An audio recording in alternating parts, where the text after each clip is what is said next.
Lagay ng ekonomiya, kalakalan, negosyo at iba pa. Atin ang alamin dito sa Ang Pilipinas Ngayon.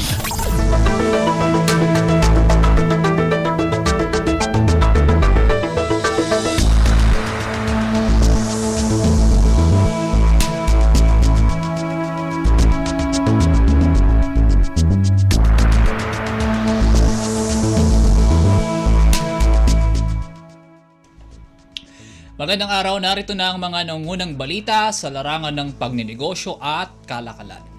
Nanawagan ng Department of Trade and Industry o DTI sa mga retailer na sundin ang ipinalabas nitong price guide para sa mga Noche Buena item. Ito'y kasunod ng ilang ulat na may mga nagtitinda ng mga produktong mas mahal pa sa itinakdang presyo ng manufacturers. Ayon kay DTI Secretary Alfredo Pascual, palalakasin pa ng kanilang ahensya ang price monitoring sa mga produkto bilang bahagi ng kanilang commitment na magiging abot kaya at dekalidad ang mga Noche Buena item ngayong Pasko. Ginawa ni Secretary Pascual ang pahayag kasunod ng pulong nito sa mga manufacturer para talakayin ang mga ulat ng mas mahal na bentahan ng mga Noche Buena products sa ilang pamilihan. Tiniyak naman ng mga manufacturer sa pulong ang kanilang pagberipika sa nasabing mga ulat at pag-monitor sa kanilang mga retail partner kaakibat ang pagtitiyak ng sapat na supply ng Noche Buena goods ngayong holiday season. Lagay ng ekonomiya, kalakalan, negosyo at iba pa. Atin ang alamin dito sa Ang Pilipinas Ngayon.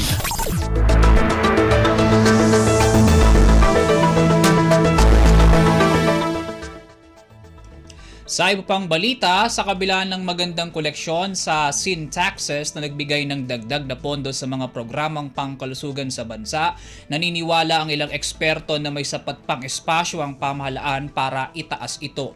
Ito ang lumabas sa pag-aaral ng Institute for Leadership, Empowerment and Democracy o ILEAD hinggil sa pagpapatuloy ng pag-iral ng Republic Act 10351 o Sin Tax Reform Act of 2012. Sa ilalim ng batas, layon nitong mabawasan ang konsumo ng mga inuming nakalalasing at tobacco products mula sa pagpataw ng mataas na tax habang ang nakolektang buwis sa mga ito ay gagamitin namang pandagdag pondo sa health programs ng pamahalaan. Ayon kay ILEAD consultant Lionel Tanganco, bagaman halos 4 na beses na tumaas ang presyo ng sigarilyo hanggang nitong 2022 at signipiko ang ibinaba ng mga kabataang naninigarilyo, nananatili pa rin itong abot kaya mula sa 100 piso kada pakete o 5 piso kada stick. Ganito rin ang obserbasyon nito sa presyo ng alak na aniyay bigong ma-discourage ang mga Pilipino na huminto na sa pagkonsumo ng mga inuming nakalalasing. Pagdating naman sa kita, malaki ang nakolekta sa pag-iral ng sin tax, ngunit hindi kasing tatag ng naunang projection mula sa makukolekta rito. Binanggit naman ng isa pang consultant ng ILEAD na si Kenneth Abante ang kahalagahan ng sin taxes bilang dagdag na source ng revenue para sa mga proyektong pangkalusugan.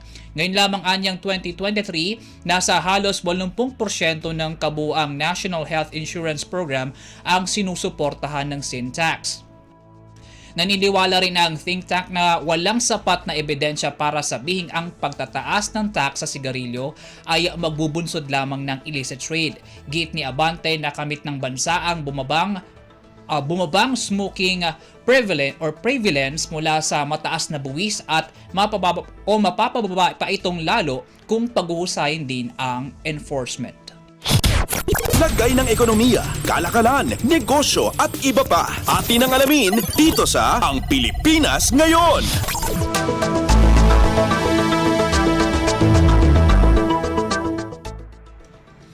Binigyan na ng go signal ng Securities and Exchange Commission o SEC ang Pampanga-based electricity provider na Angeles Electric Corporation para buksan ang humigit 700 milyong pisong direct public offering nito.